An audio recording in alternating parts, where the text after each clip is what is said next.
It's Tuesday, it's 12:15 and we're live in Westminster. It's right that we have a full national inquiry so we can get to the truth, we can ensure that the victims have justice. But that's a call rejected by the woman who chaired the independent inquiry into child sexual abuse. The time has passed for more inquiries. We've had enough of inquiries. We have set out what action is required and people should just get on with it. Do you support a national inquiry? 100%. Why is that? Because it's disgraceful. But Labour says the previous inquiry is enough. It was very wide-ranging and we owe it to those victims to get on with the job, more action, less words and deliver on those recommendations. Why did this road in South Wales take 23 years and £2 billion to turn into a dual carriageway? And do we need to increase defence spending in a more dangerous world? Joining us today, Labour MP Rachel Blake, Shadow Defence Secretary James Cartledge, Liberal Democrat MP Alison Bennett and Times columnist Matthew Saeed. This is Politics Live.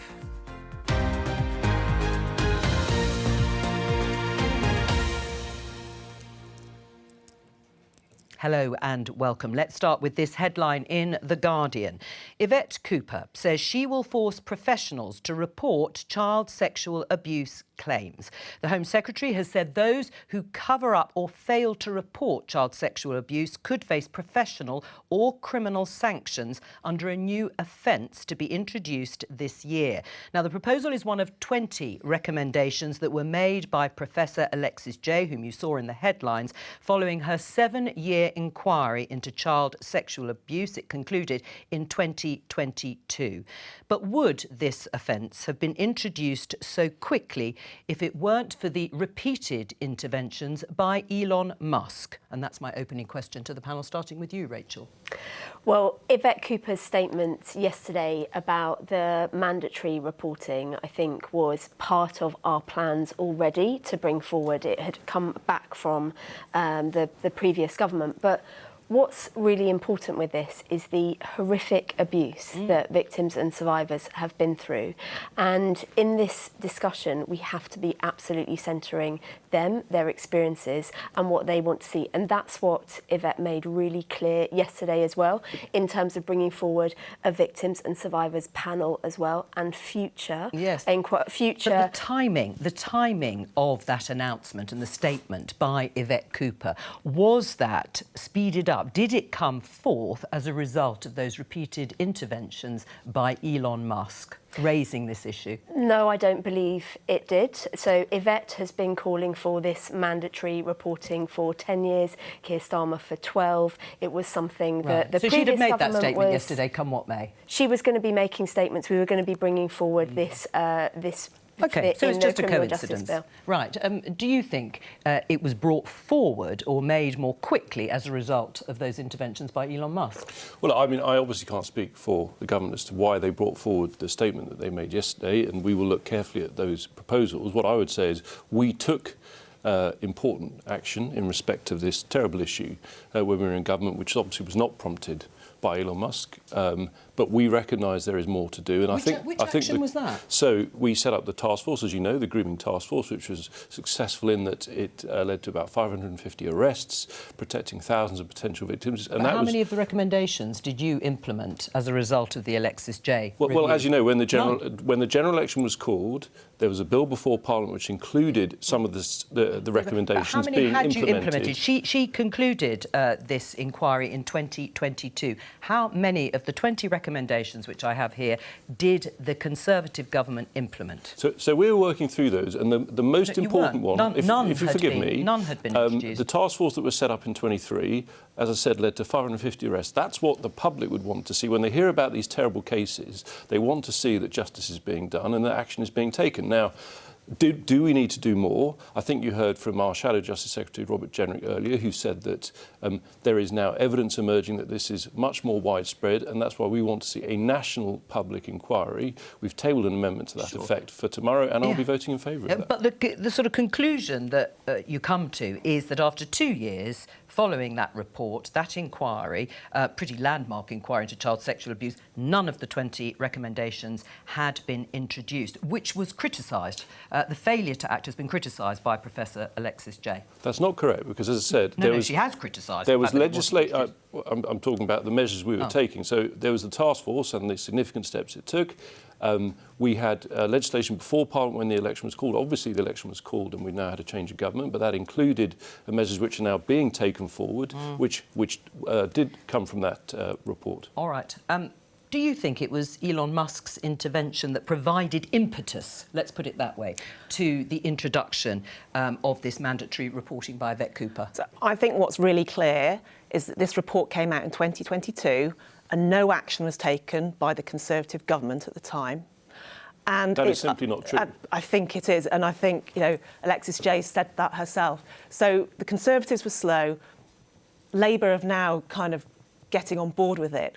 Why? Why do you think they're getting on board with it now? That's for the Labour government to answer, not for me. All right. Well, let me just point you to this. Ed Davey, because Elon Musk, as we did at length yesterday on the programme, has been sort of firing off missives to all sorts of politicians, Keir Starmer and Jess Phillips particularly, but now Ed Davey's come in the firing line. People have had enough, this is Ed Davey, the leader of the Liberal Democrats, of Elon Musk interfering with our country's democracy when he clearly knows nothing about Britain. It's time to summon the US ambassador to ask why an incoming US official is suggesting the UK government should be overthrown. Elon Musk responds, what exactly do I fail to understand about your failure to stop the mass rape of little girls in Britain, you snivelling cretin? Should Ed Davey respond?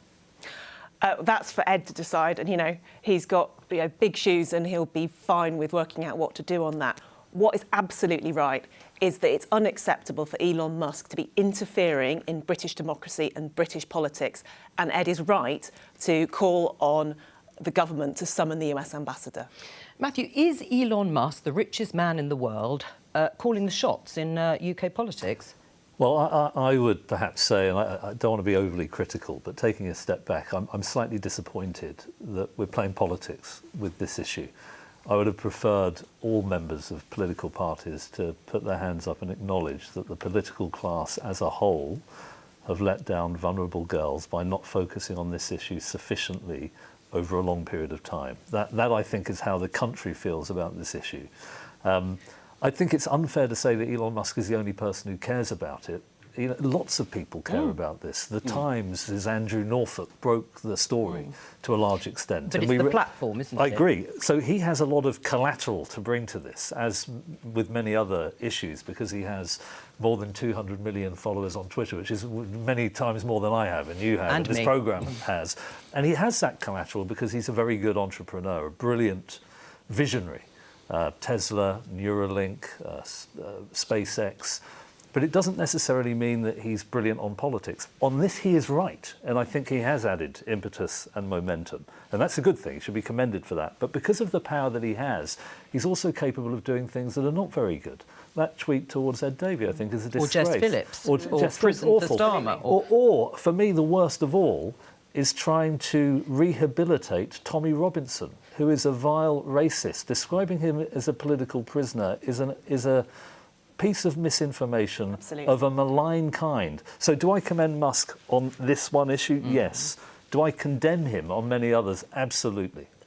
I think you're right to talk about how the politics of this has been brought forward, and actually I think the way Josh Babarinde has been speaking this week about this being used as a political football, about how many of the survivors have been talking about this over the last few days. They want to see action, and I am here ready to find common ground with everybody here today, but also as the Secretary of State, the Prime Minister and the Safeguarding Minister have spent their many of their working lives, the years of their working lives, in terms of tackling this. Right. And I would be the first to say, where can we take the politics out of this? In terms of the politics that you're talking about, as you know, there are calls from a multitude of politicians about a national inquiry, which has been rejected by the government. Let's hear what Alexis Jay, the chair of the Independent Inquiry into Child Sex Abuse, had to say about calls for another national inquiry into grooming gangs.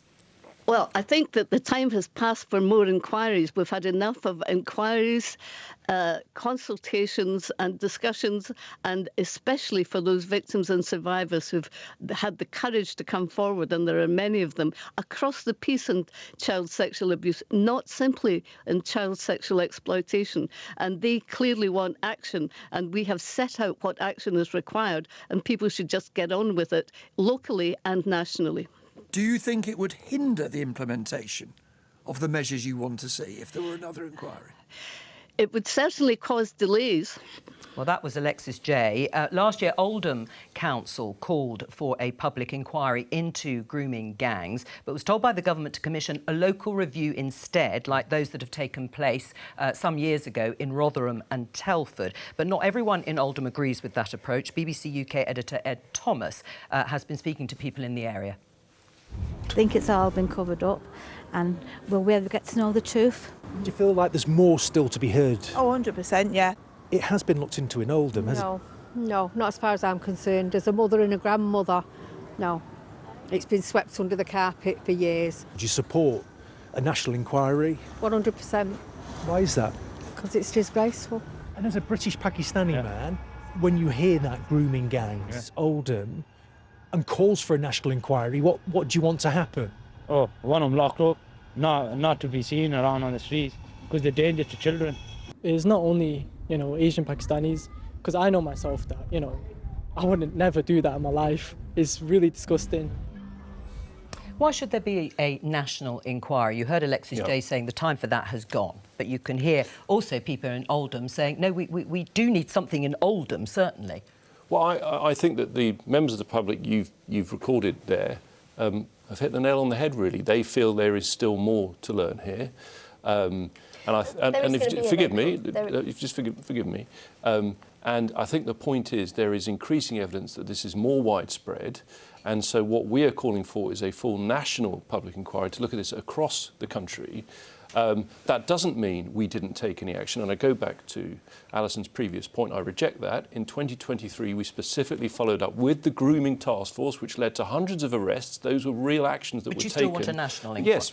And I think what Kemi Badenoch has been clear about is, and I think this is a sign of leadership, you recognise the good that you did, but also that there is more to do. She's being open about that. But why do you want a national inquiry now and didn't call for it 12 months ago when you were still in government?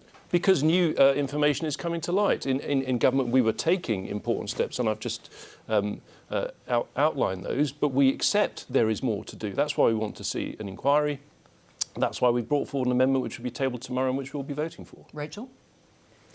I didn't hear the Robert Jenrick talk about the detail or any of the new information that you talk about coming forward this morning, and I think it's really important for you to be sharing that new information. I think it's really important for you to be sharing that new information with the Secretary of State and to be making sure that Oldham is aware of that. Oldham will be having its local review. Greater Manchester has been doing its investigation.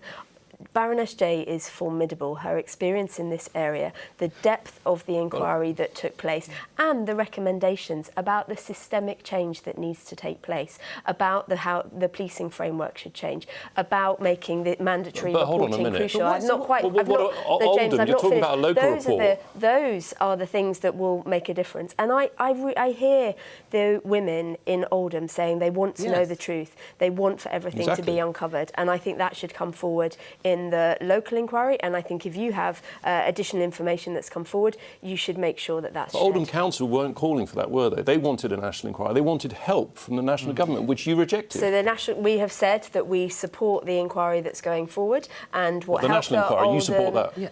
The inquiry that they're doing, the local inquiry, that's what the government said. They've asked for help from national government. Support. That's what they've asked for. We've said that we will be supporting their local inquiry. James, what is this new information, by the way? Yeah. So, Rachel said that Robert Jenrick didn't go into that detail. He did. What he said was there is more information in the sense that there are more cases around the country, more victims coming forward. That was what he was referring to. I think that there are 6 towns covered in the J report, I believe, was from what she said on the Today programme, and what Robert Jenrick was saying, the evidence that many more towns where this may be happening. So I think that's why we're talking about a national public inquiry. And do you not think that that would be addressed by some of the recommendations in the report if those were to be delivered? Do you think nothing in those recommendations could address that? Because I agree with you. Because the people we've heard from, hold on, you had to speak. The people we've heard from are worried about this, and there'll be people like that up and down the country. That's why a national inquiry is the right thing to do. That's what what Oldham Council called for. The prompt to this was the letter they sent in, and Jess Phillips responding saying she wouldn't permit the national inquiry that they were seeking. What would the merits be, do you think, of a national inquiry? Because the inquiry led by Alexis Jay was into child sexual abuse. It was very broad. Awful, all of it. But it looked at grooming gangs.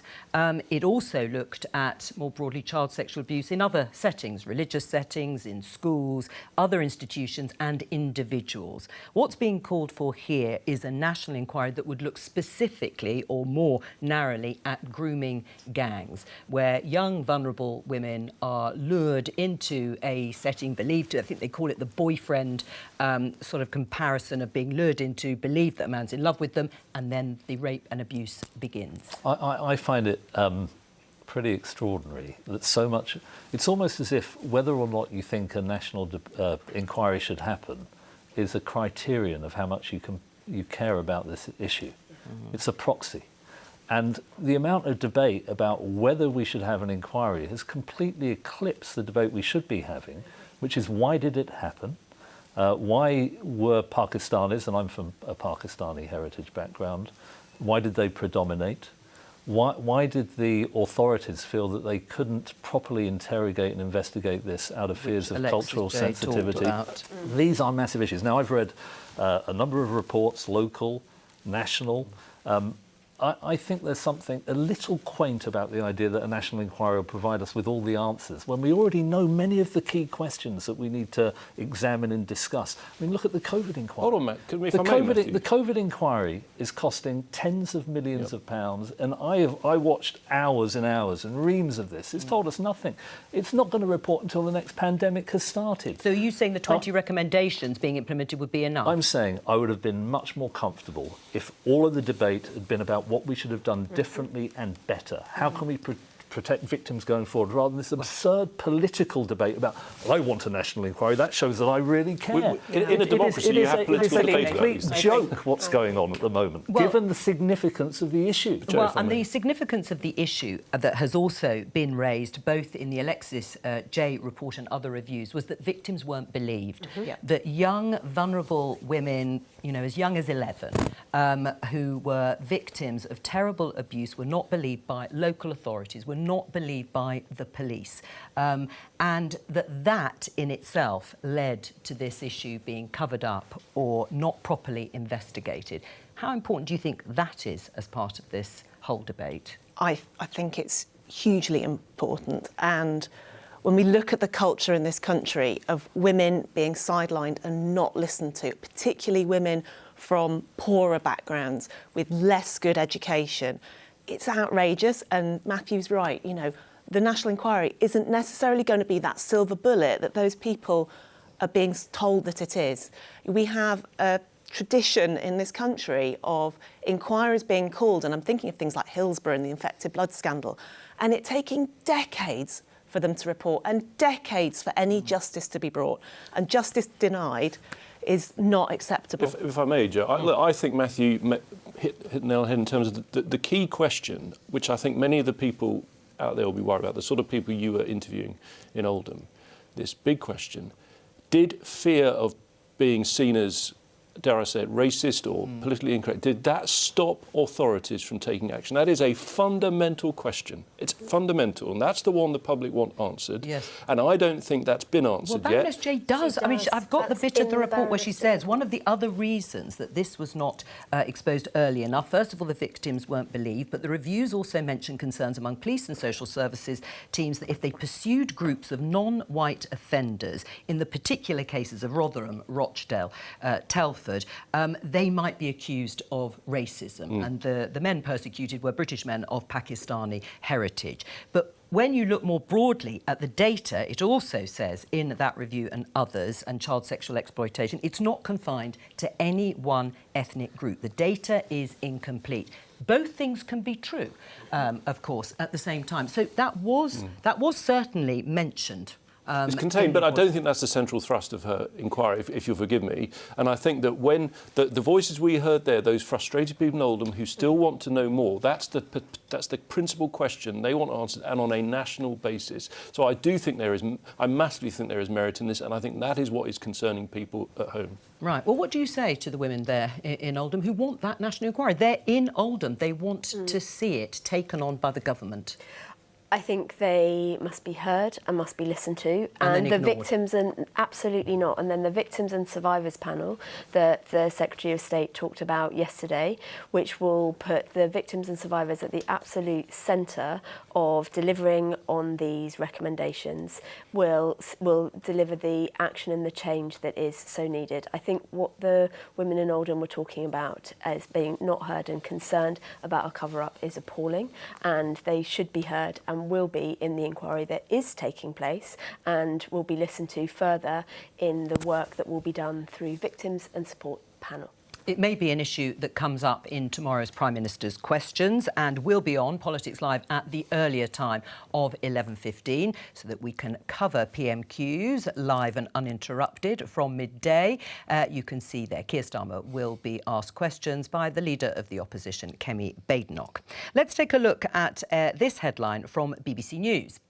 Works on road from hell to end after 23 years. Yes, this is the A465 Heads of the Valleys Road in South Wales. Familiar, I'm sure, to my guests here. Work to make the road linking Swansea and Monmouthshire a full dual carriageway began all the way back in 2002. Let's go to Cardiff and talk to Nick Savini, BBC presenter. Hello to you, Nick. Why has this taken so long and cost so much?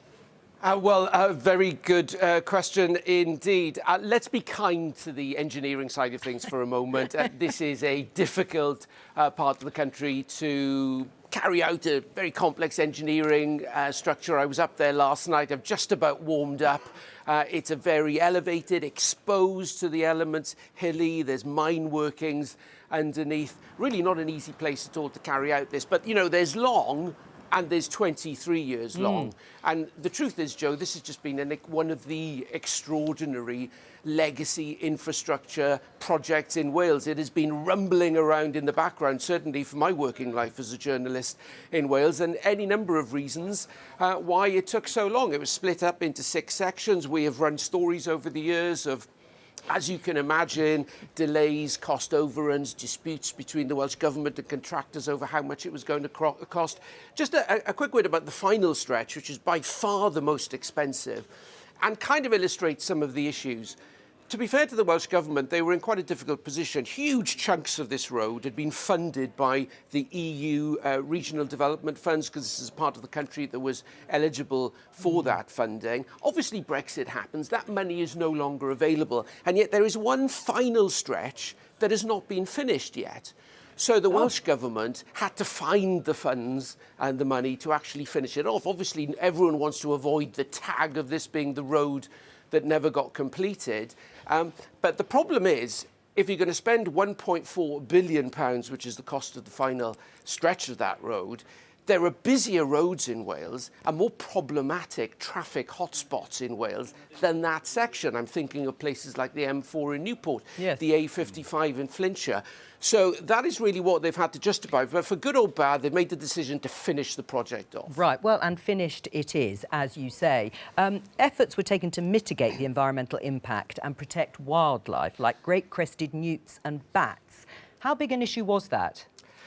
It was pretty fundamental in terms of the construction project. We don't have any figures in terms of the breakdown of it, but I spent a bit of time with the engineers, and it was absolutely at the heart of everything they did. A couple of 100,000 trees were planted, and obviously there would have been a significant cost as a result of that. One little example, the Taff Fechan Gorge in Merthyr Tydfil was one of the most problematic areas. It had industrial heritage sites, protected fauna underneath, and there's an existing bridge there. Now, the engineers said it would have been easier to knock down the old bridge and start again, but because of the protected nature of the bats and all the rest of it, they had to maintain that bridge there and build it alongside it and modify it. So it all added to the cost of it, clearly. Nick Savini, thank you very much. What do you make of it, Matthew? 23 years. Tony Blair was just halfway through his time as Prime Minister, and FA Cup finals were being played in Cardiff when this began. I'm tempted to giggle, but I think this is the biggest issue we face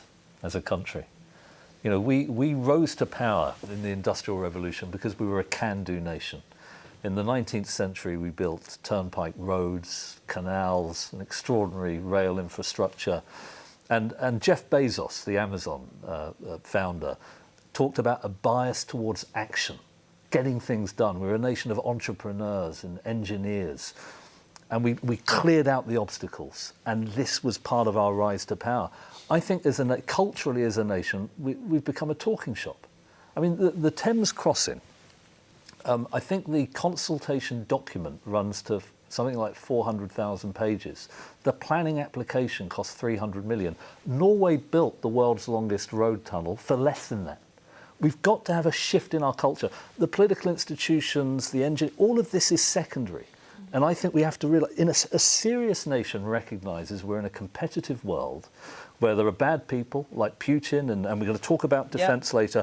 Unless we can build energy, infrastructure, roads, houses, we cannot fund our defence, which we need in order to protect ourselves in a dangerous world. I mean, it's a function of political and cultural unseriousness.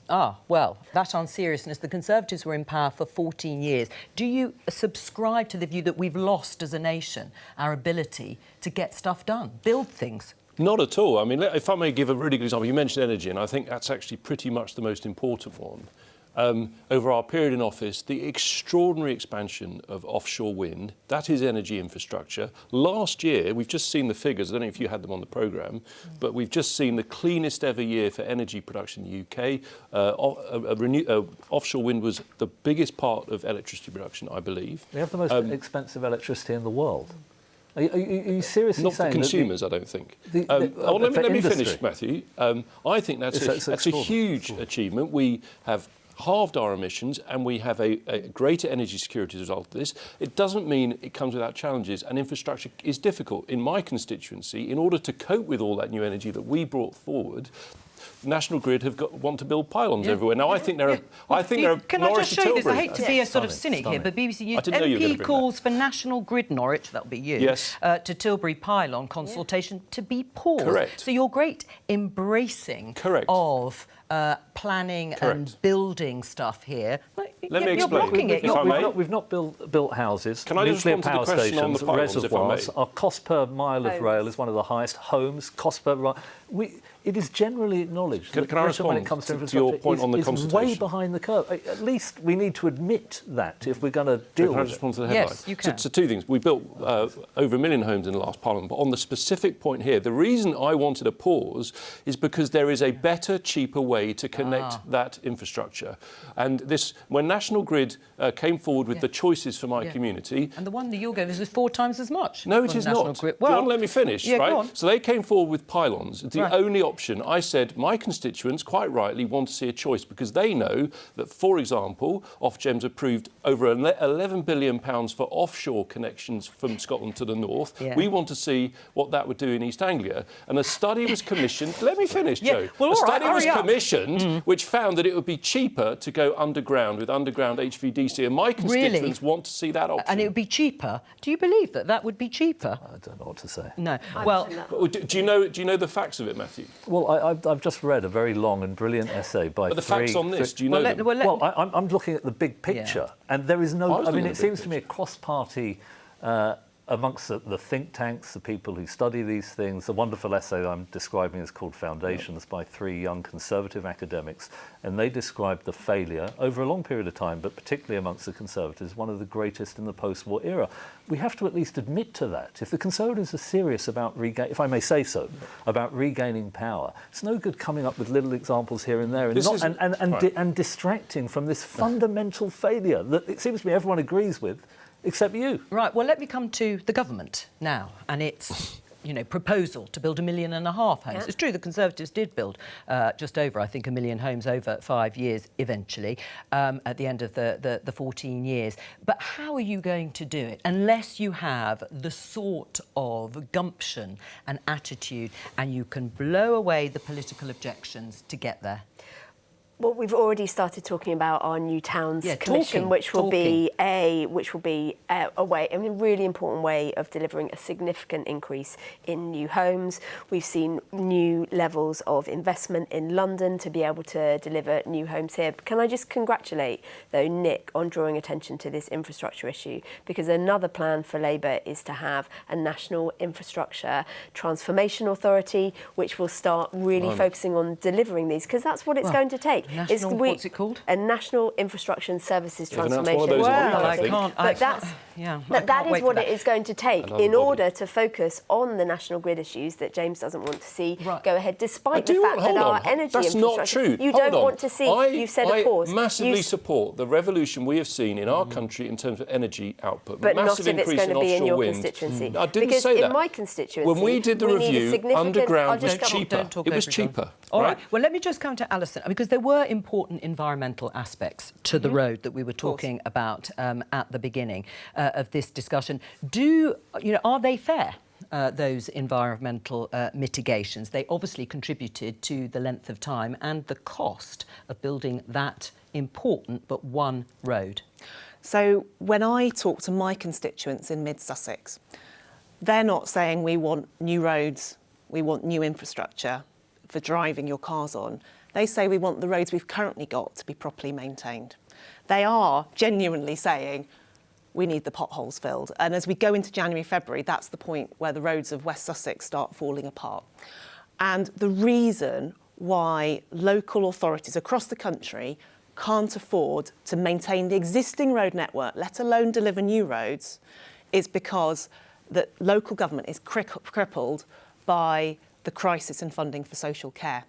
And that is why the Liberal Democrats will keep pushing for social care reform and keep pushing for the Labour government to bring forward their announcements that they made last week about this independent commission. We need to go much faster on that, and that will unlock an awful lot of things. Right, but when it comes to infrastructure, and the government has said growth is at the heart of what they do. We had a discussion yesterday, business obviously not signed up to all the budget measures that were brought in that they say will stop that growth. But infrastructure, building, will also help that growth. And at the moment, as yet, there hasn't been a clear demonstration, apart from talking, as you say, and setting up things, that's going to happen.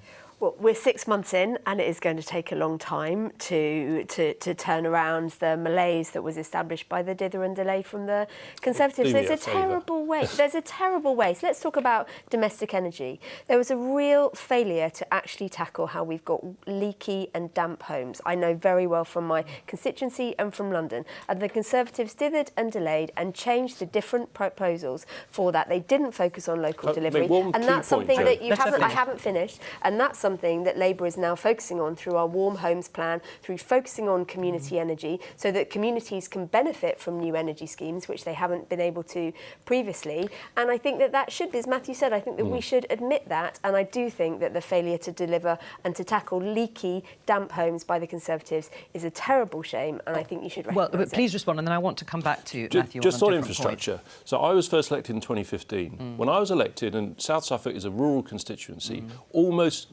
nobody in my constituency had super fast broadband. Almost nobody now doesn't have it. And in fact, we survived a pandemic being able to work from home because of another revolution, which is the success of bringing in super-fast broadband. So I think, you know, you're taking this very gloomy interpretation, but if you look at energy, you look at broadband, these crucial issues, we've made huge progress. But the fact is, in a democracy, you do need to have a planning process and a planning system and not just ignore local people, which is what I worry about. But are you being gloomy generally? No, I completely disagree with the analysis. You talk about super fast broadband, this is important. The next revolution for us is AI. I'm talking to Geoffrey Hinton this afternoon, who won the Nobel Prize. Data centres. Compute is going to be absolutely central to our future. At the moment, our planning is getting in the way of that. There's no doubt about that. All the entrepreneurs say it. Local democracy is very important. But I'm going to say something that I think the panel won't like. If local people can veto nationally beneficial projects, what that means is nothing gets built. And it means that all localities become poor, we stagnate, and then we get bossed around by other countries. We are in a very precarious position as a nation. And I'm not talking about going full China, where they don't listen at all to local concerns and build things. I don't want to go that far. Where are the lines then?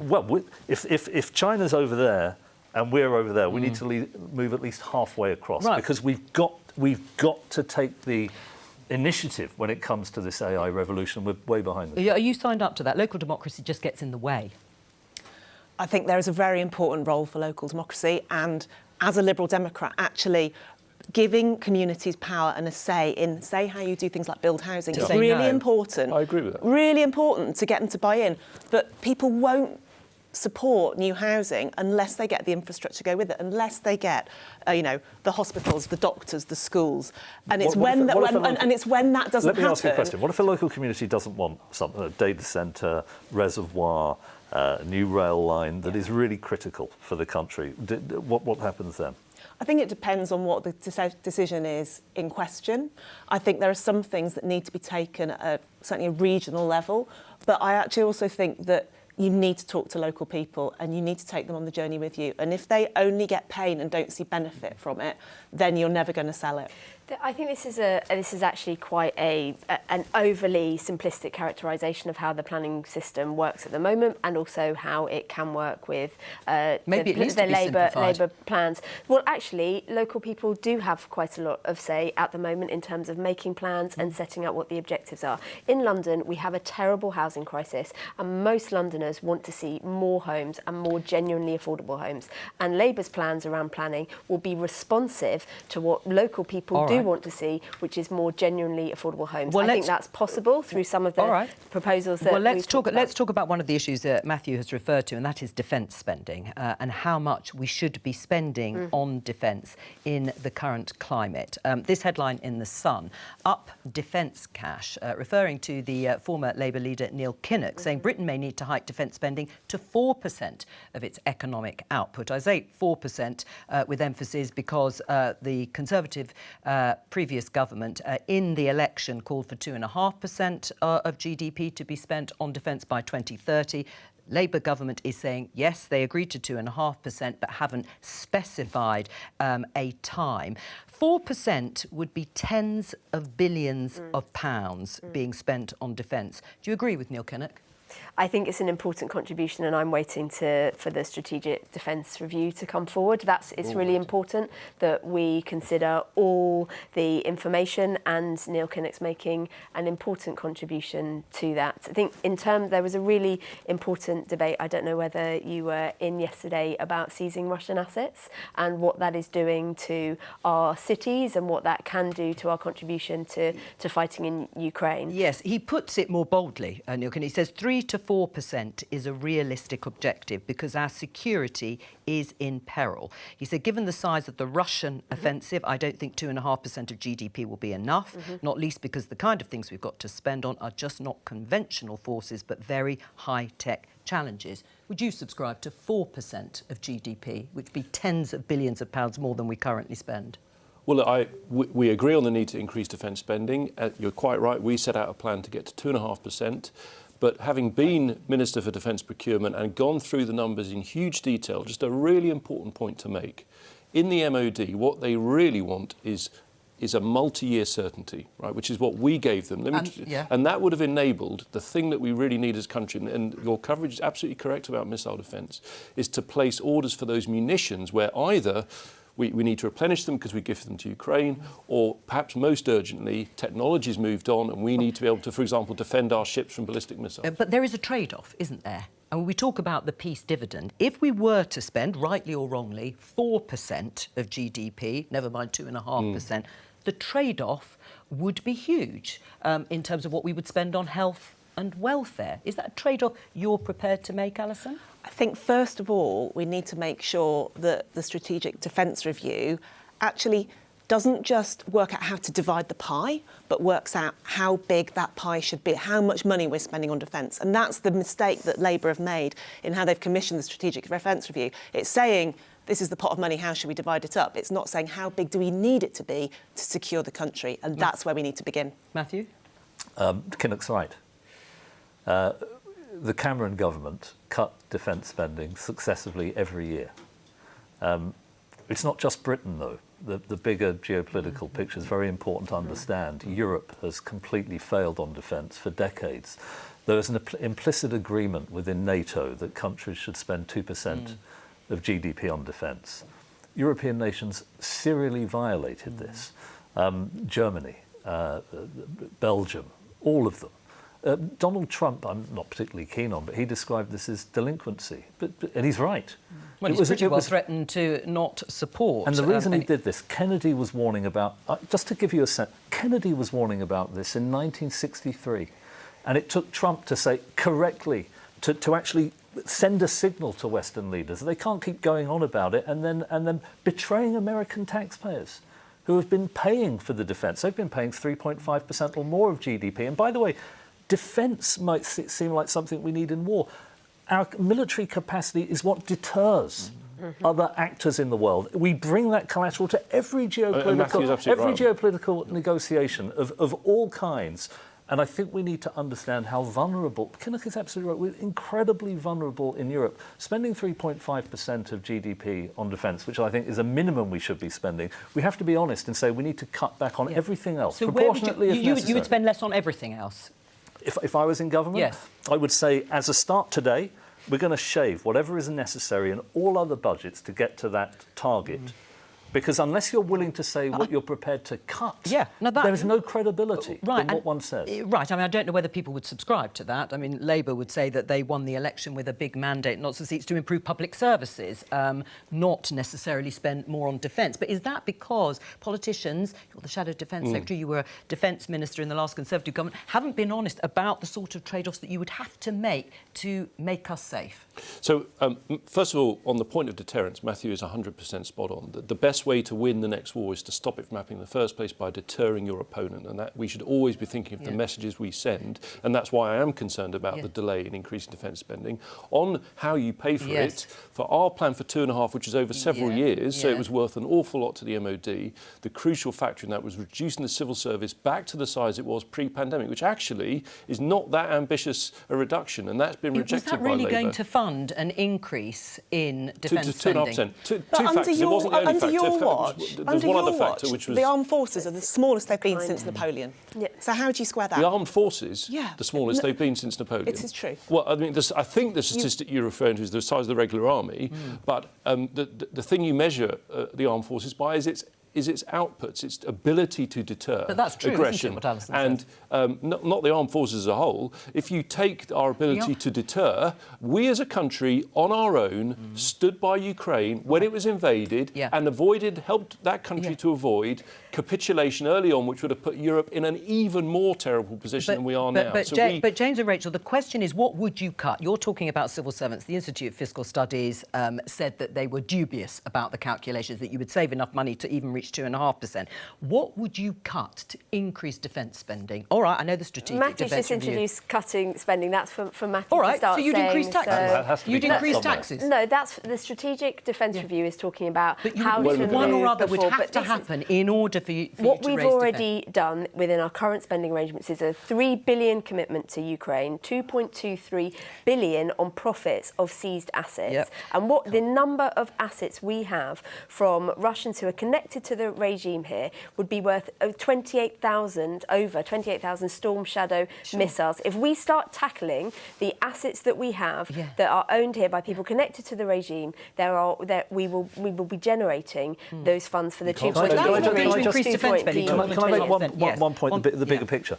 There's an intimate relationship between how much the West is prepared to spend on defence and our economy, because we need to protect the merchant shipping that permits the globalisation from which Europe has massively benefited. And we saw with the Houthis attacking merchant shipping and they're having to go around Africa, how much that added not just to insurance but to transport costs. Unless we have across the Western world this capacity, we won't be able to sustain the globalisation, and that will have an impact on growth of a vast kind. Just before we go, talking of shipping, what's the name of this ship? Let's just show viewers here. James. I think you might be referring to a ship that's appeared in a James Bond film. This one hasn't. I think this is the real ship. HMS Northumberland. HMS Northumberland. But you were just testing. You asked a question of John Healey about how they were getting on with repairs, the government, to HMS Devonshire, which was, as we say here, Conservatives mix up fictional James Bond boat with a real role. I have James Bond on my... You won't know this. So my grandma's cat was a white cat on Blofeld's lap. Which film? We don't know which one. It was given to her by Alistair Sim, who was a famous black and white film actor. But, you know, I suppose a bit of frustration that the AI team are answering a lot of the questions. So we thought we'd test them. Well, nice James Bond finish here to the end of Politics Live. Thank you very much to all of our guests for joining me today. I'll be back tomorrow at 11:15. Bye.